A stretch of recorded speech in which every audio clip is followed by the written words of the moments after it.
Entrevista.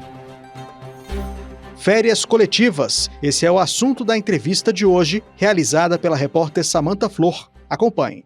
Eu estou com o professor do Departamento de Direito da Universidade de Brasília, Rodrigo Camargo. Seja muito bem-vindo ao nosso programa, professor. Eu que agradeço, Samantha, e saúdo a todas e todos que nos ouvem. De acordo com a legislação trabalhista, quais são as principais obrigações da empregadora ao conceder férias coletivas? As férias coletivas é uma modalidade também de descanso do trabalhador, de um período que é concedido pelo empregador de forma simultânea a uma coletividade, a uma comunidade desses trabalhadores. Há procedimentos administrativos que são diferenciados da concessão das férias individuais e regulado pela consolidação das leis do trabalho. As obrigações da empregadora, em si, elas passam pelo princípio de transparência, pelo princípio da comunicação. Ou seja, é necessário que o empregador dê uma transparência, dê uma comunicação a determinados órgãos e entidades para que as férias coletivas sejam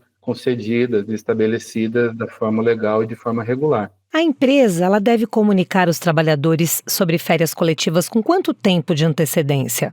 Além da comunicação aos trabalhadores, essa comunicação também é feita a outros órgãos, outras entidades. Então, vamos lá. Essa comunicação, ela deve ter, por disposição legal da CLT, uma antecedência mínima de 15 dias. E essa comunicação, como eu disse anteriormente, né, que é um princípio da transparência, um princípio que a gente tem no direito do trabalho, tanto individual quanto coletivo do trabalho. É uma comunicação com antecedência mínima de 15 dias, e essa comunicação é não só ao Sindicato dos Trabalhadores da categoria profissional, mas também ao Ministério do Trabalho. São as comunicações a serem feitas para que as férias coletivas sejam gozadas, usufruídas e tenham o seu caminho regular de forma legal. E uma última comunicação também dentro do princípio da transparência, a fixação, também com uma antecedência mínima de 15 dias do início da fruição das férias coletivas, a fixar um aviso correspondente dessas férias nos locais de trabalho. Então, perceba que o princípio da transparência ele sempre é o norteador dessas comunicações, que são as obrigações do empregador para as férias coletivas, Samantha. Empregados e empregadas podem se recusar a participar das férias coletivas?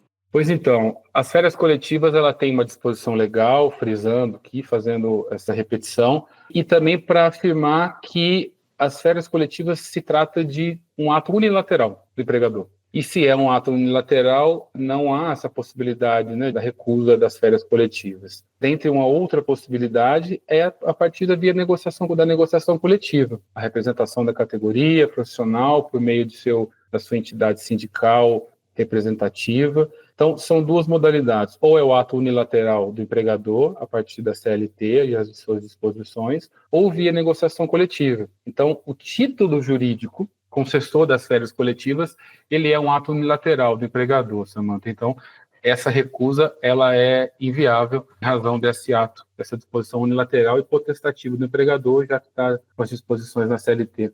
É permitido conceder férias coletivas apenas para determinados setores ou grupos da empresa?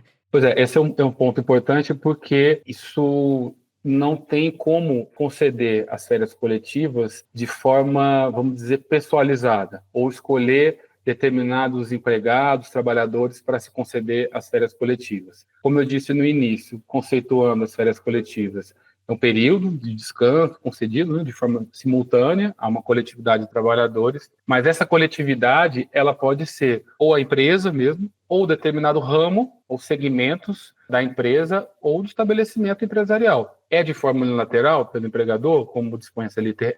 Mas não tem a possibilidade de ser determinados trabalhadores específicos.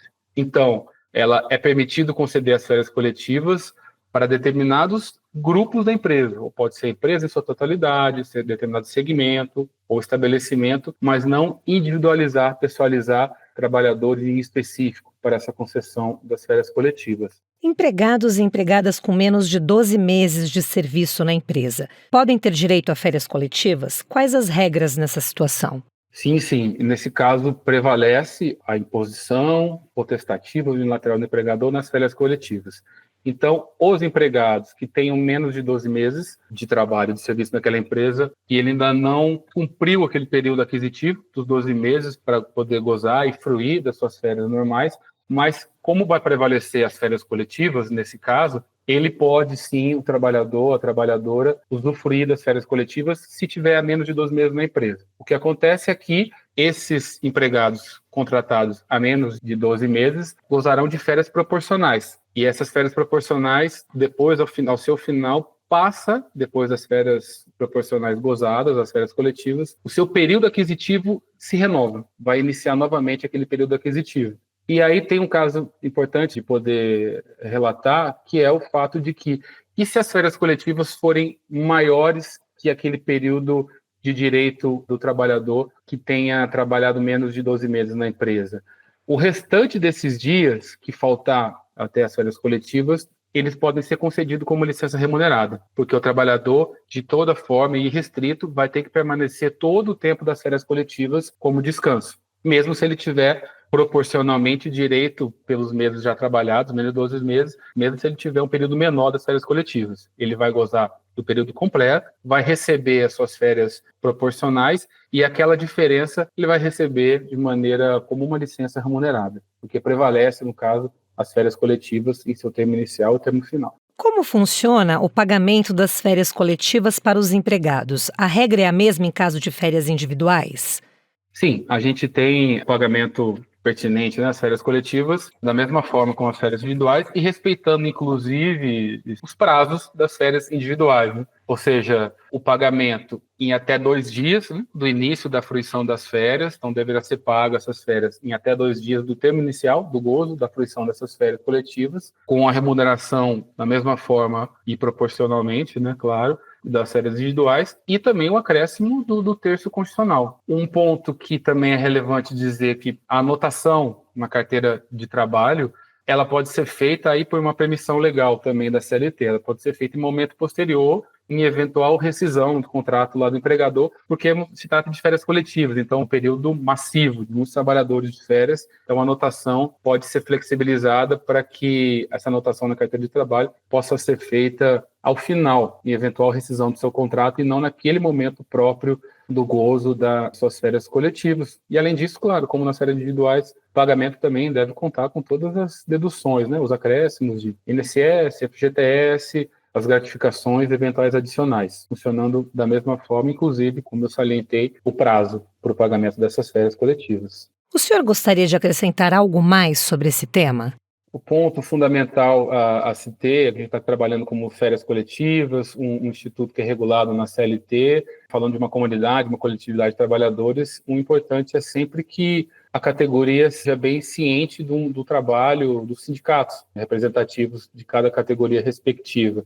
Porque o sindicato tem, como uma entidade, um movimento social por excelência, essa capacidade de observar, de representar, de se ater às obrigações do empregador, porque o empregador também tem obrigações nesse caso, tanto como nas férias individuais. Um ponto a finalizar é trazer sempre o sindicato para as suas funções, as suas atribuições sindicais, legais e constitucionais, para que acompanhe do início, de forma prévia, durante e posteriormente ao gozo e fruição dessas férias coletivas. Eu conversei com o professor do Departamento de Direito da Universidade de Brasília, Rodrigo Camargo. Professor, mais uma vez, muito obrigada pela sua participação no nosso programa. Eu que agradeço, Samantha. Obrigado pela oportunidade. Tomara que tenha feito esses esclarecimentos a todos e a todos, que é de extrema importância nesse momento.